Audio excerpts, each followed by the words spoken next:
AIGA Portfolio Festival. Thank you for joining us. This session is being recorded and will be available for viewing post-event. We are also live streaming to our followers on Facebook and LinkedIn. Please connect with us and share your experiences on social media. The hashtags for this event are AIGA Design and AIGA Portfolio Fest. Now, it is my pleasure to welcome Bennie F. AIGA's Executive Director, and today's guest, Yocasta Lachapelle, Director of Talent at Collins. Bennie? Thank you, Amy. Good morning and welcome to our kickoff fireside chat for this year's AIGA Portfolio Festival. I've been looking forward to this chat for many weeks. I'm excited today to welcome for our fireside chat builder, catalyst, compassionate leader, and nurturer of design talent, Yocasta Lachapelle, Director of Talent for Collins Agency. Yocasta, welcome to our fireside chat. Thank you for having me, Bennie, and thank you for such kind words. I'm excited to be here. Well, it's great to have you here, and you're the first chat that we've had with someone who has a role of Director of Talent in a design organization. And I'm going to give you 3 numbers and just have you respond for a second. Okay. And I know I love the look on your face with that. 2018, 2019, and 2020. Collins Agency wins Agency of the Year with Adweek, not once, not twice, but 3 years in a row. And we know that sustained success is not an accident. I'd love to hear you talk about the role that talent and culture has played in the success formula for Collins. Wow. Yes. And I mean, for me, the most remarkable, for me this past year, earning Design Agency of the Year this year was just such a testament to the incredible talent that we have and the resilience, especially because I will tell you, we were not a remote culture at all, but we are a resilient culture, and we were able to pivot and continue to still keep that work collaboratively, and actually grew, even though we were remote, grew stronger relationships and still managed to deliver on the caliber, some of our best work. The San Francisco Symphony, Miami Ad School. And I mean, I get goosebumps because it's just a testament of like the resilience of the team, and I've just been so impressed. Again, like how quickly we pivoted and just continued to forge through such a challenging year. But I think the success of the last 3 years has been, we've been building an incredible team, and we've been retaining that team. And there's a flow when you're able to retain talent, you're growing together, and it just you get into a flow. And that's, I think, why it's been consistent for the last couple of years, and hopefully more. It's been wonderful to see from the outside, to look at the client wins and the quality of the work and the team that you've been growing. And the role that talent plays in it. I think about kind of that first step in building a team is always like the interview. And in most of our professional lives, right, we're always dealing with an interview. We're either being interviewed or we're a party to interviewing someone else. So when I think about that as kind of the opening space, what has been the one interview question that you find most revealing for talent? What's been interview question that I find most revealing? I'm trying to think of, I mean, don't necessarily come with a set of interview questions. It's more like a conversation, right, back and forth. And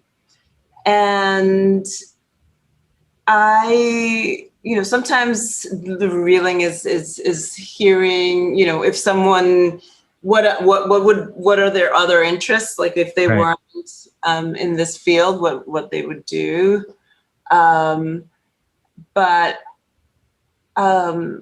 I think what's most revealing is another question is when I ask, what's your greatest accomplishment in the last year?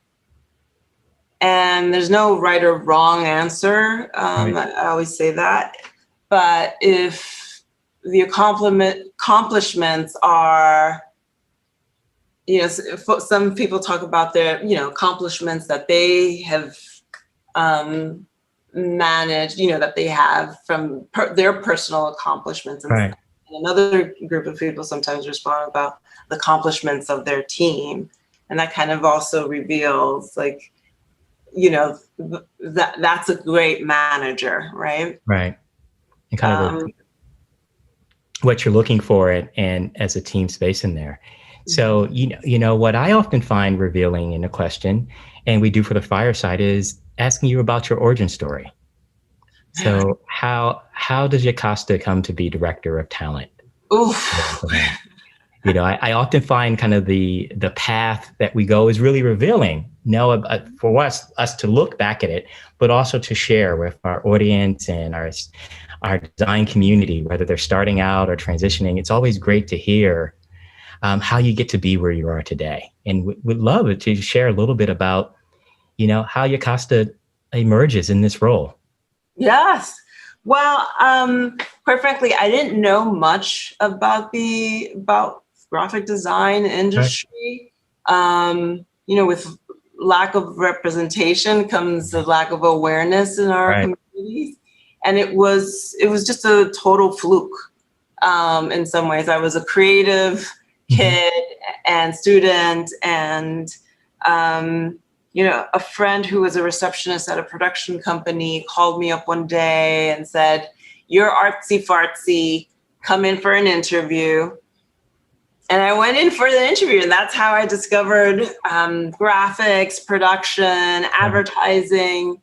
And that's how I kind of stumbled upon this industry. I left that production company and then spent my formative career years at Ogilvy in production and in business development. And that's actually where I met Brian. Okay. Brian at the time was leading the brand integration group at Ogilvy.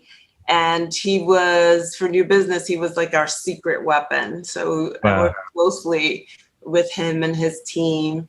And I took a mommy break after Ogilvy.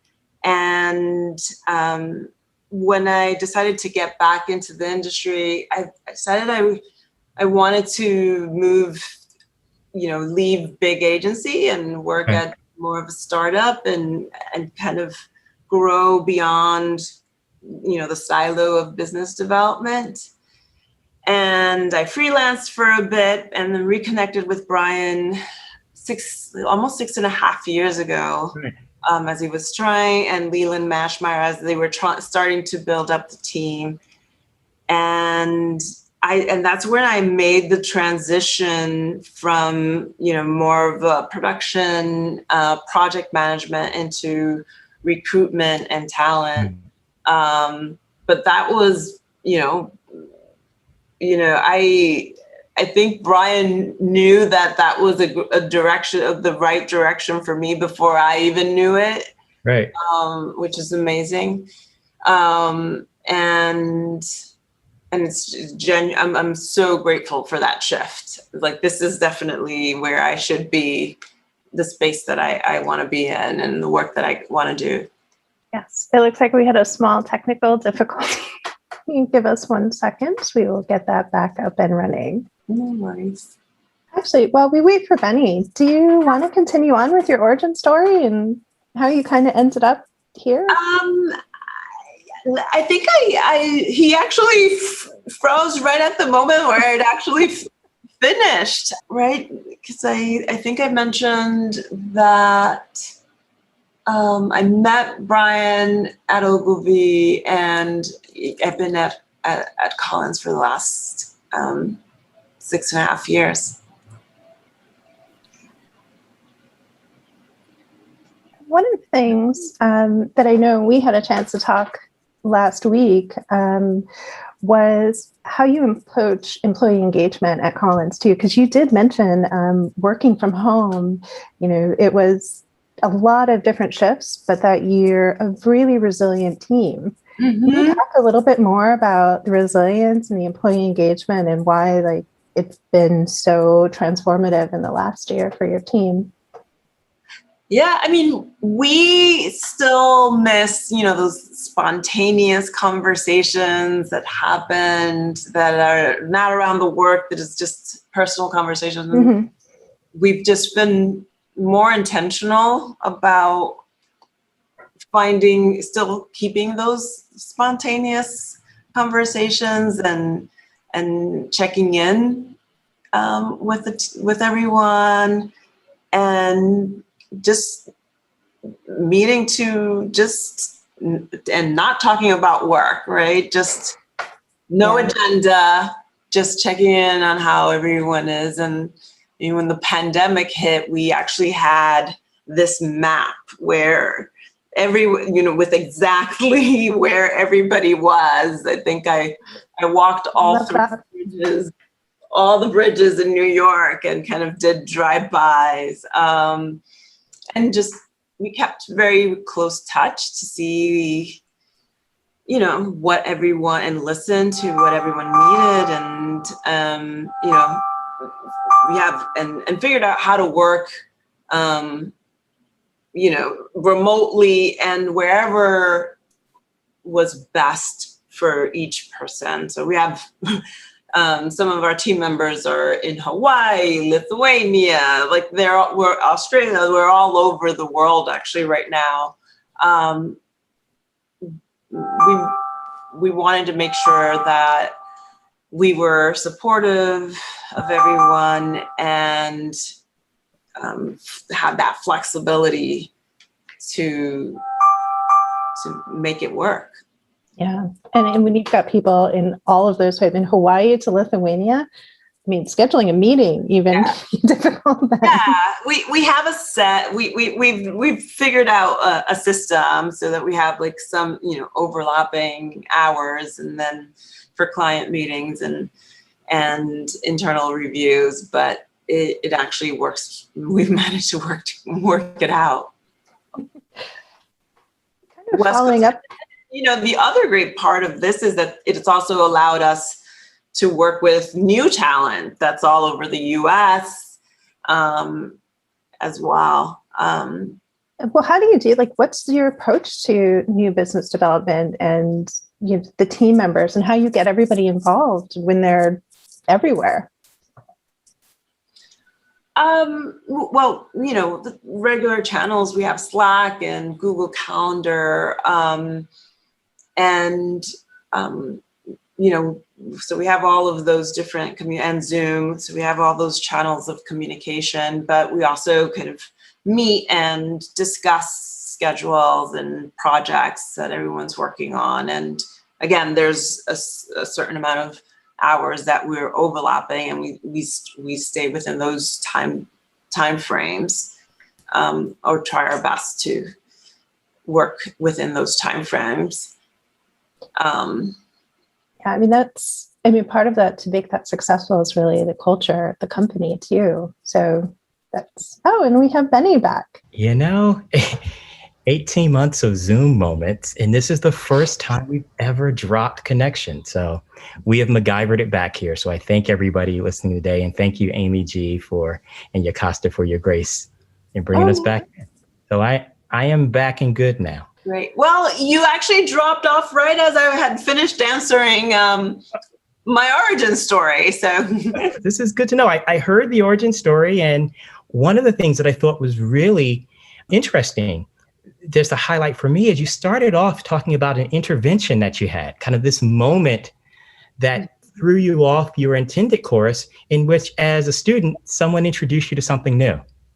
And that's really powerful when I think about the work you do now. And I'll think back to 2015 for you and launching Collins High School program. Yeah. Well, yeah, that's part of the inspiration, right? Like, you know, and this is a common theme amongst a lot of, you know, many people of color, you know, and you know, bringing awareness at the high school level, like that is, I wish I'd known back then earlier on. So we engage high school students in the junior and senior year of high school, and we drive awareness, right? We show up for a career day, we host studio tours, and we offer high school internships. The high school internship is equal parts industry knowledge and education. So there's a mentorship component to it. And we continue to mentor. It's not a single summer program. We continue to mentor them and guide them through the summer. Through college applications and once they're in college as well, and continue to build skills during their years in college. So we hold our college internship spots for them to return. And you know, junior and senior year of college, we're focused on you know, preparing them for industry, portfolio development, strengthening their networks, or sharing our network with them, and you know, career counseling. And this we've had. So this is year 6, and we've guided 10 interns along their design journey. 100% are enrolled in college. Wow. 2 graduated. One found her passion through strategy and pursued a major in political in policy, in political administration, but has now also launched a catering business and has been accepted to culinary school. And the second graduate just graduated this past May from RISD with a major in graphic design and has joined our team as an associate designer 3 weeks ago. You know, what I love about the work that you're doing is that success is not just a selfish action for you. It's just not tied into whether or not someone has a career at Collins, but it's really about growing, supporting. When we talk about the skill sets of mentorship, of refining approaches to strategy, of thinking about how you can apply your creative skill to other spaces, whether it's entrepreneurial, culinary arts. It's really powerful in that program as you speak to two students who've transitioned through the program. One's coming to work for Collins, which is awesome. They're a part of your continued company and family. But then you've also provided the skills for people to excel in life. Yes. I mean, ideally, you know, obviously, the mission, you know, the goal is to get more representation within the design industry, but that is not. The goal is to support them on their path, you know, listen to what they, you know, what their ambition is, what they're hoping to become, and support the, you know, whether that's within industry or not. What I love in our, you know, conversation is you've embedded those skills of design and design thinking and strategy and an embrace of kind of creative facility, that if they have paths like we've talked about before, our paths have been divergent and come back in, you're going to see design be a part of the way they interact with the world. Exactly. Like those, what she learned as a strategy, she's applying to all of this translates to what she's doing now as well. It's one of the things that I love when we talk is about your view of this like holistic development and helping to, as you talked about, nurturing creatives. What are some of the lessons you've taken from building and cultivating and fostering those skills within your team at Collins?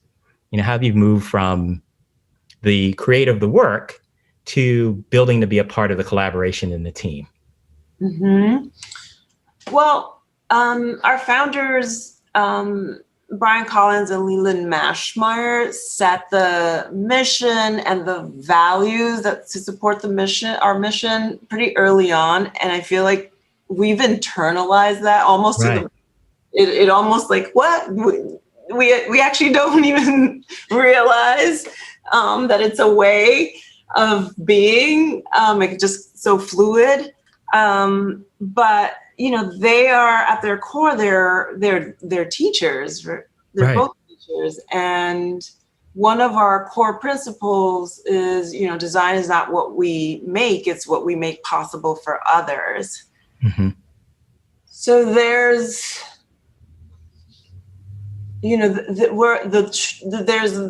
there's a goal to kind of grow the team, right, so that they become what they're hoping to become, and what they want to be, and who they want to be, and that starts in even their approach for hiring. I used to say, "Oh, we hire for potential," and we actually don't hire. We don't hire for potential. What do you hire for? As you kind of refine that, what do you hire for? Yeah. Instead of potential, what we say is that we hire for the inevitability of who you will become. Wow. And so the difference is potential. There's, it's maybe, right? Maybe it could be. The inevitability of who you will become is a commitment. It's a it's a belief that you come on board and that you have a team that will not, that will be there and not let you fail. Right. Already sees you as, it's certain. There's a certainty. And when someone feels that certainty, you build their confidence. They feel empowered and motivated to succeed. And really what you described is the recipe for incredible employee engagement. Yes. And we've been doing a lot of industry research, both looking at our design community and in other spaces. And it's clear, like, employee engagement has benefits to those kind of basic areas of the bottom line of the organization. You're more productive, you're more profitable. It also continues the continuum of you create a space that's more creative and more dynamic. And then moving on to something that we've cared about earlier, which is it's a better space to retain your talent and employees. Mm-hmm. People want to work with you, for you, and together. And I think that's an important message that you've led with at Collins. Mm-hmm. Yes. If they can see their future and their growth within their company, then, that's the reason to stay. Now, what advice do you have for our listeners and our viewers and our audience of people who are looking for their next role in an agency? What advice do you have for them whether it's Collins or any other agency, how can they show their passion, their work, and their readiness? Mm-hmm. Well, I always say start with thinking about the type of, work you want to do, mm-hmm. and the type of environment that you want to work in, and create a short list of those companies, and just to start and reach out and network. And I think we don't do that enough. Right. I think typically we apply to one or two places, and if we don't hear back or rejected, kind of get deflated. And I always like keep applying. Okay, right. keep because you don't need 20 acceptances. You just need one, right? Just one, right? You just need need one. one. But I spend a lot of time sourcing, and it always surprises me when I reach out to someone and they're like, oh, wow, I would love, to be a part of Collins. And, somewhere in the conversation, and this happens often, I was like, if, why didn't you apply? Wow. And it's often, I was like, I didn't think I could make the team, which always, it blows my mind, and makes me sad. So I encourage apply, and don't be timid. Don't be shy. Yeah. Don't be timid. I think that's an incredible word of encouragement, right? And it's hard. It's easy to say, but it's hard to actualize. Believing in yourself, believing that you can be a part of it, and continuing to try and engage with that. And you're a living example. The agency of the year, reaching out to people and not realizing that, that there's an opportunity there. Yeah. As we think about kind of putting your best foot forward, and this is the heart of our portfolio festival. So we're going to spend the next few days talking and looking through portfolios. Mm-hmm. Are there things that you've seen in your role that are kind of definite, please do more of, and things that you think people should stop along the way?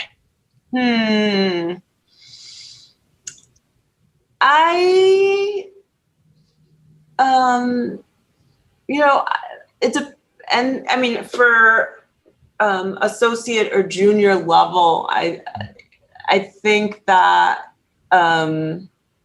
we're not expecting to have full-blown, robust identity systems.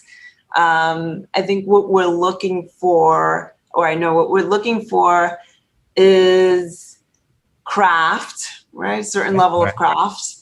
And we love to see the range of work in what you're in, an exploration and a point of view about the work. That's what we're looking for. So there's no set formula, because we look for diversity, not, in perspective and aesthetics and thoughts. We also hire for not cultural fit, but for cultural contribution. Wow. Right. That's, I'd love for you to just say that again. It's just like, it's a powerful. Yeah. We hire for cultural contribution. So I'm not looking for a very specific style no, it's where we work very collaboratively, and you're coming to contribute to this collaborative to create great work together. Yeah.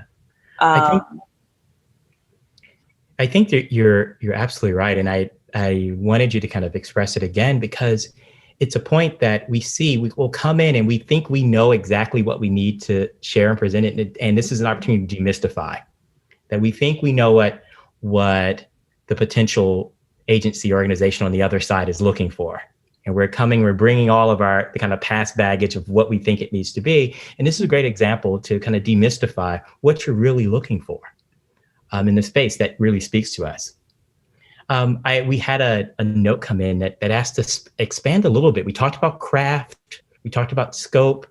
There was a question for some clarity on the point of view. Exactly. When you mention point of view in a portfolio or space, just a little bit more clarity as to what that means. The point of view on the work, right? A little bit, share a little bit about your process and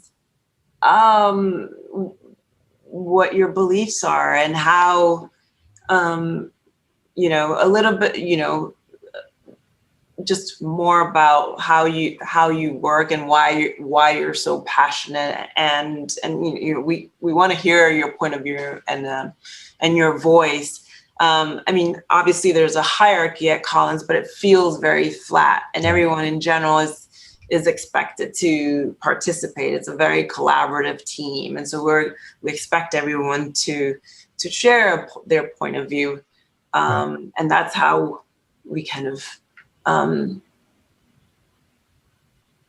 can expand on our creative together, right? Well, in hearing you talk about a bit and that kind of gap between the work and the background and applying and taking that leap, I immediately think of confidence in the space. And so I'd love to hear you talk a bit about how you nurture creatives in terms of strengthening confidence. So once you're in Collins and you're part of this dynamic team, how do you, as a leader and an executive, help to nurture confidence among your team? By growing them and putting them in positions where that are uncomfortable, right? Right. That are and always finding those opportunities.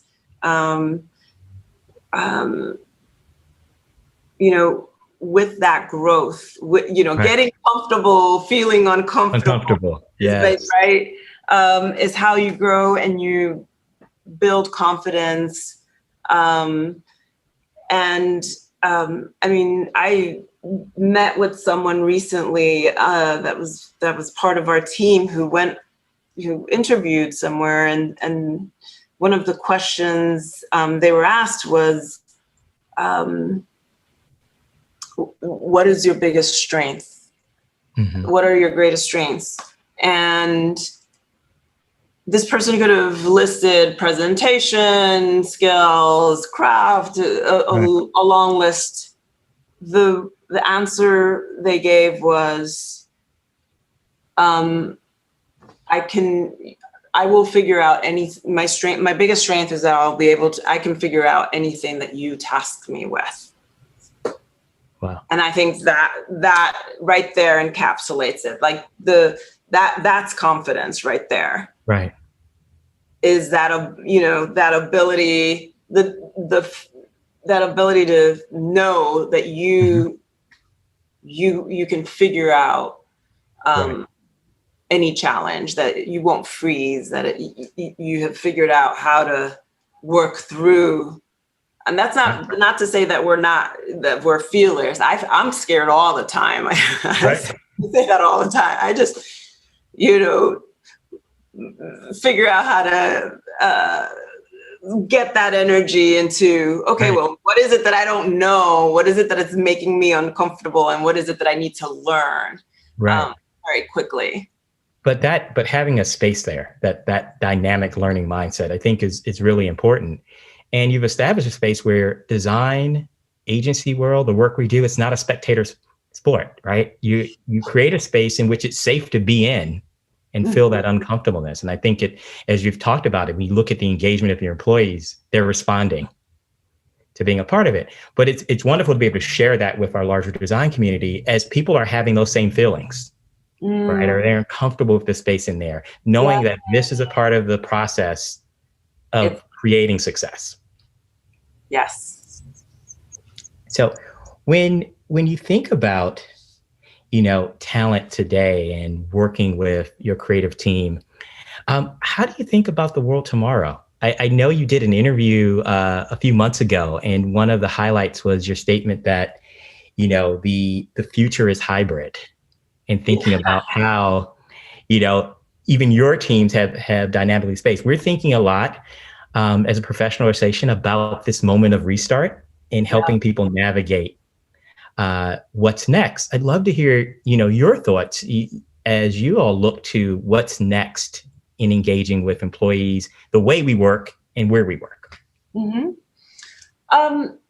What's been interesting too with the shift to remote is how it's opened the incredible talent from all over the U.S. to work with, and at that during COVID, a lot of there's a lot of talent that has moved actually outside of, the major cities, especially here in New York. But it's been great. It's given us another level of freedom, and we still want to have time together, but also have that flexibility to work, beyond that. Our singular spaces in New York and San Francisco. So we're embracing the hybrid model. We're focused more. We're definitely going to focus more culture, have more culture building activities while we're remote. And I think that is just an incredible opportunity for us to be able to, to work, have that flexibility to work with such incredible talent outside of our major cities. Yeah, it's opened up a world where talent always matters, but proximity doesn't. Yes. And being able to make that our t-shirt kind of going through, that there's incredible ideas and concepts and team members who are everywhere. And now we don't have to, be hamstrung by proximity. Yeah. So it's supposed to there. Do you see this as an advantage for organizations to be able to think beyond their barriers, the streets that are next to them? I'm using it as an advantage. All right. I just like to hear it said. Yes, absolutely. Absolutely. Yeah, right. I think it's an advantage. Yeah, we're seeing that. It's also opening up opportunities. We're seeing designers that are freeing themselves up to work with colleagues that they never would have thought possible to work with. Yeah. And what we're seeing, I think right now, just the edge of it, the creativity, the ideas, the new inventions, I think we're going to see an incredible boom in the next 6, 12, 24 months of the collaboration that's been happening, in this moment. Yeah. And even for our internship program, like last summer, we were able to impact more, double down on those efforts because we were remote. We were able to bring back all 10 of our interns and do an 8-week typography workshop. Wow. That was incredible. We wanted to ensure that they were all continuing to progress during the pandemic, and we can't typically bring them all back each summer. I'm excited about what we can do now as far as reaching more diverse talent as well with working remotely. So I think I know the answer in this. How are you feeling about the future? I'm excited.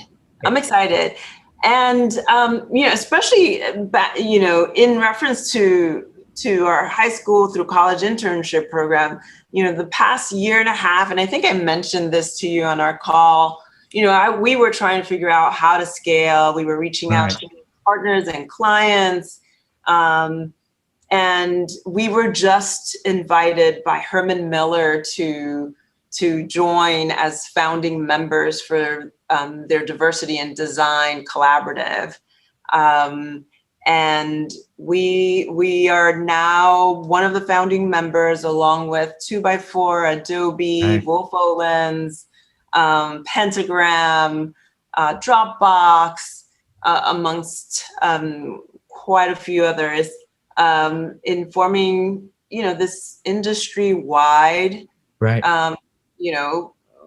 with our partners and competitors alike, to coming together to really have impact and share resources and knowledge and have a broader impact on diversity within the industry. It's pretty remarkable that we're coming together on these efforts, and I'm excited about the future because I think that was the only way. That's the long-term commitment and a collaborative an industry-wide collaborative is really what will have impact at scale on the diversity that we seek. It really is. And for those who haven't had a chance to check out, it's really great foundational work that was pulled together by Carolyn and my recent board member and good friend, Forrest Yan, as well, who helped to kind of pull everyone together with this work. But yeah, I think it follows the sentiment that we believe that the future is hopeful and we can do foundational work here to have real, sustained, incredible impact down the line. And I think that that's really powerful in the space here. As we, think about those who are going to get ready to get their portfolios reviewed this week, any notes of encouragement? I mean, our conversation today has been an encouragement every moment, but any encouragement to our designers? And we have designers from every background. Those who are coming out of high school, those who are changing careers, those who've had 30 years or 20 years, who are all engaging this week. So any advice you have for them? Yeah, I would say, don't be afraid, to include, sketches and, and artwork, like show, like not just design, but show the range and what you're passionate about, or if it's photography, or drawing, include it, and you can include it. It's great to, to get, to see, that kind of range and what your passion is, not necessarily, we're looking for, all those special nuggets too, as well. And I think, what else would I say? That I think that's. It's really, I mean, that's a powerful. Apply. I think incredible advice to kind of go for it. Yeah. To kind of hone your craft, as I hear you saying before, to embrace the uncertainty, and to really amplify your contribution. Yeah. And have a point of view, on your work. Point of view. So as I look at the time in there, it's amazing how quickly our conversation goes by. Is there anything you'd like to leave our audience with today? Yocasta, always open for you to have the last word. Oh, wow. No, this has been an incredible conversation. Thank you so much for inviting me. Well, thank you. And for your leadership and presence. And for those listening, Yocasta and I've had conversations about, the passion in building the program for mentorship and thinking about how we grow as a profession. And so I wanted to make sure that we could have this conversation and share it with you all. So thank you once again. As I said at the beginning, as you all have seen, Yocasta is a compassionate leader, a catalyst, a person who now I will say is an investor in people and creatives. So thank you all for joining us today for our Fireside Chat. Thank you, Yocasta. Thank you, Collins, for the work that you do. And thank you all. Thank you. I'm coming to visit, Bennie. Please come here.